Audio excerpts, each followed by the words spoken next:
అండి, welcome back to my channel. ఈరోజు అయితే నేను లైనింగ్ గురించి అయితే మీకు వీడియో చేస్తున్నాను కదా. లైనింగ్ని ఐరన్ చేయకుండా, ముడత లేకుండా స్టిఫ్గా ఉండడానికి ఎలా నానబెట్టుకోవాలి, ఎలా ఆరబెట్టాలి అని అయితే మీకు ఈ వీడియోలో నేను చూపిస్తున్నాను. నేను చెప్పిన విధంగా అయితే లైనింగ్ని మీరు ఆరబెడితే, నేను ఇది ఐరన్ చేయలేదు కదా, ఎలా ఉంది చూడండి. ఐరన్ చేసినట్టే ఉంటుంది. మీకు ఎక్కడే క్రాసులు కూడా తెలిసిపోతాయి. ఆరబెట్టేటప్పుడే చాలా ఈజీగా స్టిఫ్గా ఉంటుంది. మీకు లేయర్స్ కూడా ఊడిపోవు అనమాట. కటింగ్ చేసేటప్పుడు మీకు ఎటు కావాలంటే అటు క్లాత్ని మూవ్ చేసుకోవచ్చు. మీకు భయమే లేదు లేయర్స్ మారిపోతుంది, మార్కింగ్ మారిపోతుంది అనేది ఉండదు అనమాట. దీని మీద చాలా ఫాస్ట్గా ఈజీగా కట్ చేసుకోవచ్చు, ఈజీగా కుట్టేయచ్చు. సిల్క్ శారీస్కి, క్రేప్ లాంటి వాటికి లైనింగ్ మన చేతి కింద స్టిఫ్గా ఉంటే ఎలాంటి పని వర్క్ అయినా, ఎలాంటి బ్లౌజ్ అయినా కూడా ఈజీగా అయిపోతుంది. ఇంట్రెస్ట్గా కూడా ఉంటుంది మనకి. ఇట్లా ఉంటే ఇంకా ఎక్కువ వర్క్ అయిపోతూ ఉంటుంది. దానికోసం అయితే నేను మీకు ఎలా నానబెట్టాలి ఏంటనేది అయితే వీడియోలో చూసి నేర్చుకోండి. తెలియని వాళ్ళకి యూజ్ అవుతుందని అయితే నేను చేశానండి. ఎందుకంటే స్టార్టింగ్లో నాకు తెలియదు, నేను నేర్చుకున్నాను. నాకు చాలా ఈజీగా అనిపించింది ఈ వర్క్ అయితే. అందుకే నేను మీకు కూడా తెలియని వాళ్ళకి లైనింగ్ ఎలా నానబెట్టుకోవాలో ఇప్పుడైతే నేను మీకు చూపిస్తాను. ఈ అంచులు ఉన్నాయి కదా, మంచి వైపు అంచులు, మంచి పీసులు లేకుండా ఇవి ఇలా పట్టుకోవాలి.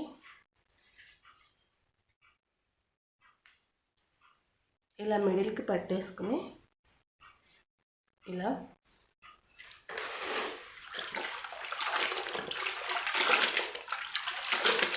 బాగా పెట్టుకున్నాక ఇలా అయితే పెట్టేసుకోండి వాటర్లో. నేనైతే మార్నింగ్ నానబెడితేనో ఆఫ్టర్నూన్ అయితే ఆరబెట్టుకుంటాను.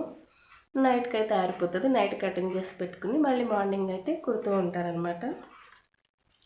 చెప్పాను కదా, మీకు అర్జెంట్ ఉంది, బ్లౌజ్ ఎక్కువసేపు నానబెట్టడానికి టైం లేదనుకుంటే మాత్రం ఇలా రఫ్ చేసుకుని క్లాత్ బాగా ఇందాక నేను చూపించిన విధంగా ఇలా తీసేసి ఇలా గట్టిగా పిండేసుకుని ఈ మంచి వైపు అంచులు పట్టుకుని మంచిగా అటు ఇటు 2 సార్లు ఇదిలిచ్చేసుకుని అయిపు చూపించిన విధంగా అయితే ఫోల్డింగ్ వేసుకున్నారంటే మీకైతే అసలు లేయర్స్ అయితే జరగవు, గట్టిగానే ఉంటుంది. చూసాం కదా, అంతసేపు నానిన తర్వాత మళ్ళీ ఇలా అయితే తీసేసుకుని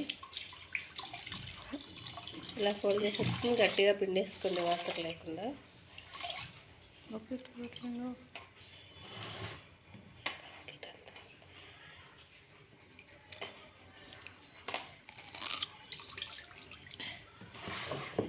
ఈ అంచులు ఉన్నాయి కదా, చూసారా, మంచి అంచులు ఉన్నాయి, వైపు పట్టుకోండి. ఈ పీసులు వచ్చే వైపు పట్టుకోకుండా ఇలా ఇటువైపు పట్టుకుని గట్టిగా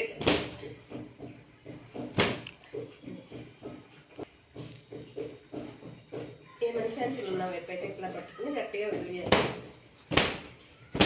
వదిలించుకొని మళ్ళీ ఇటువైపు మంచి అంచులు ఉన్న వైపు పట్టుకోండి. పీసులు ఉన్న వైపు పట్టుకుని వదిలించారండి మాత్రం క్లాత్ సాగిపోతుంది, క్రాస్ వస్తుంది.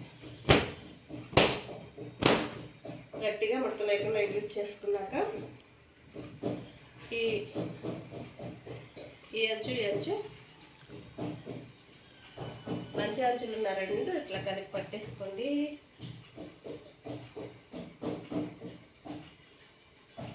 కింద ఫ్లోర్ మీద అయితే ఇట్లా చక్కగా టేబుల్ మీద ఆరేసుకోవచ్చండి. మీకు మంచిగా కనిపించడానికి నేనైతే ఇక్కడ వేస్తున్నాను. కిందకు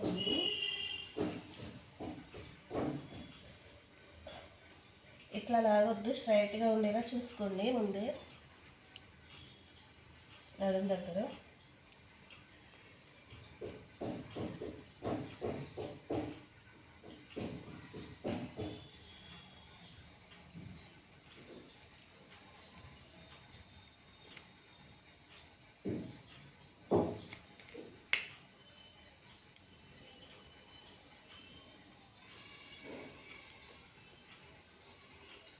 ఇది ఇలా అనుకున్నాక ఇంకా ఆరిన తర్వాత అయితే దీన్ని ఐరన్ కూడా చేసుకోవాల్సిన అవసరం లేదు. క్రాసులు కూడా చక్కగా వచ్చేస్తాయి. మీకు దీన్ని ఐరన్ కూడా చేయవసరం లేదు. ఆరినాక గంజి గురులో ఉంటుంది అనమాట. మీకు ఇది గంజి పట్టకపోయినా కటింగ్ చేసుకోవడానికి చాలా సులువుగా ఉంటుంది, కుట్టుకోవడానికి కూడా సులువుగా ఉంటుంది. అయితే ఇలా వచ్చేస్తుంది మీకు. ఇది నేను ఐరన్ చేయలేదు కదా, డబుల్ ఫోల్డింగ్ మీద చక్కగా వచ్చేస్తుంది. ఐరన్ చేసినట్టే నీట్గా ఉంది కదా, ఐరన్ చేసుకోవాల్సిన అవసరం కూడా ఉండదన్నమాట. లేయర్స్ అయితే విడిపోవు, కలిసి ఉంటాయి. మనము చక్కగా క్లాత్ ఎట్టు కావాలంటే అటు తిప్పుకుంటా కటింగ్ చేసుకోవచ్చు.